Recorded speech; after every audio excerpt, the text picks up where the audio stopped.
How to fix any mobile user interface with Domscribe. Hello everyone, welcome back to the channel. Today, we're going to be diving into something that can seriously save you hours of frustration, fixing mobile user interfaces using Domscribe. Now, if you have ever worked on web or app interfaces, you know how annoying it is when elements don't line up. Buttons will look awkward or the design looks perfect on desktop but breaks on mobile. Now, that is where Domscribe is going to come in. It is basically a tool designed to analyze and adjust your mobile UI effortlessly. It gives you precise control without needing hours of coding tweaks. So, in this video, I'm going to walk you through the process step by step, show you how to quickly identify your problems and fix them so your mobile interface looks absolutely clean, professional, and fully responsive. Now, before we actually jump into Domscribe, let's talk about the common issues that occur in mobile interfaces. Now, often in interfaces, developers design it for desktops and forget that mobile screens are much smaller. Touch interactions are different and layouts can break unexpectedly. Now, you can even check that on your web browser on your laptop where we can choose this, which toggles your device emulation.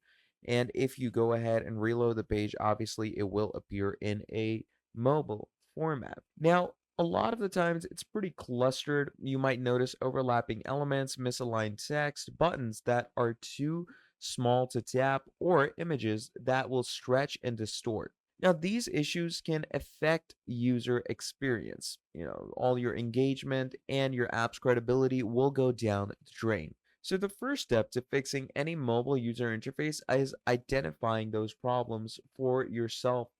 And Domscribe makes this part quite intuitive because it highlights elements that aren't rendering properly and shows you exactly where all the adjustments are needed. So, once we've gotten an idea of that, let's go ahead and actually talk about Domscribe. Now, once you know what's wrong with your UI, you need to set up Domscribe. So, what you're going to do is you're going to start off by visiting their website, domscribe.com, your coding agent that can read your code. Now, over here, you have two ways. You can either go ahead and check its code on GitHub and get it directly from here, from the source. Or what you can do is you can come right here and it's going to give you a Node.js code over here. All right. So we're going to go ahead and copy that. And once we've copied that, you're obviously going to make sure that you have Node.js on your PC. And what you're going to do is you're going to open up the Node.js command prompt. So we're simply going to write CMD and it's going to give us Node.js command prompt. You're going to open that up. And right here is where you're going to paste npx domscribe in it.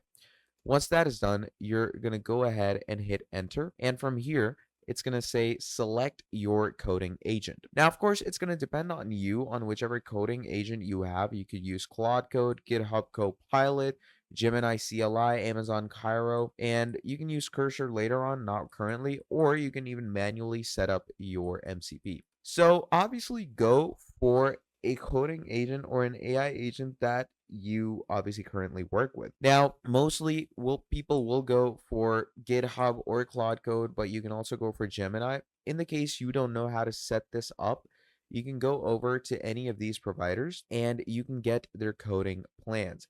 So as you can see, we have Claude Code right here that you can get on their Pro plan.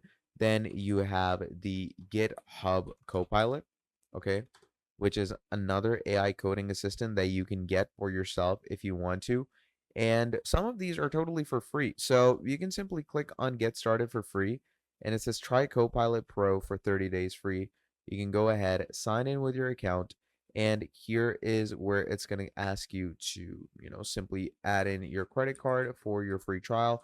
Or even you have Gemini CLI, which is basically a build, debug, and deploy coding terminal that, Google has provided you. So you can simply go ahead and install Gemini into your systems as well. So once you have chosen your coding agent that you actually need, what you're simply going to be doing is you're going to choose that. And if it says that Gemini is not installed on your path, showing manual instead, install the Gemini CLI and then run it. Okay. Now, once you go ahead and download it, it asks if it's a mono repo. What does that mean? It means, is it a single repository or multiple?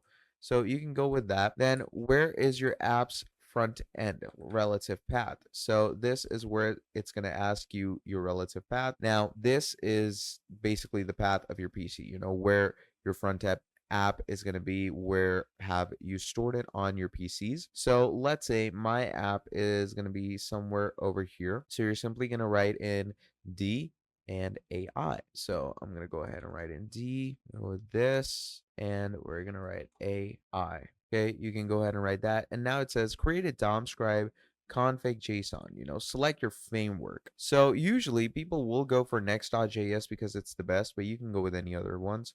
Then which manager should we use? Obviously go with NPM. It's much more faster and much better. And once that is done, as you can see, your Domscribe should be downloaded and good to go.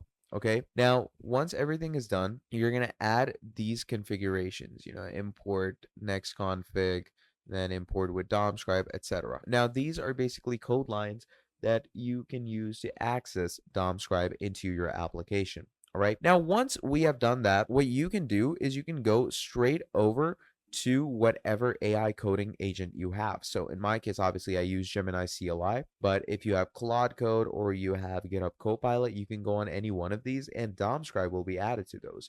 And what you can do is from there on out, you can go over to any website of yours, like this over here. This person's on the website.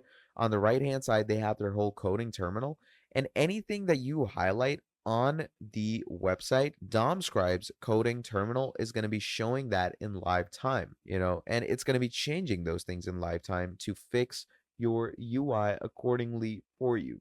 That is how Domscribe works. And you can see it does lifetime coding just as so. It's going to be compatible with a lot of your stacks like React, Vue, Next.js, Nuxt, Webpack, Vite, Claude Code, Cursor, GitHub Copilot, Gemini CLI, Amazon Cairo, and it's a good source address for everyone working with it. And every time you make a change, your agent will be able to see what it's doing through Domscribe, whatever's rendering, whatever's changing, and it's going to give you live updates on how you can make it even better and even see it in action in live time. And as you can see, it says point at the UI and simply describe what you want. So all I can do is over here, if I don't like this, I can simply point over to it, click on it, and over here in my coding terminal, it's going to give me live updates on what I should do, or even I can let it know what I want for that specific point in my UI. So it's a pretty good platform, and it's really easy to make changes easily into your mobile interface.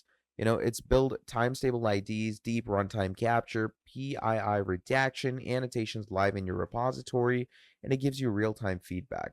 That's the best part. So inject it, capture your framework, relay your local host, and finally use your agent to start your working. So that is pretty much about it when it comes to Domscribe and how you're going to be able to accessing your mobile user interface and changing it up. So thank you for watching this video all the way till the end, and I'm going to be seeing all of you in the next video. Have a great day. Goodbye.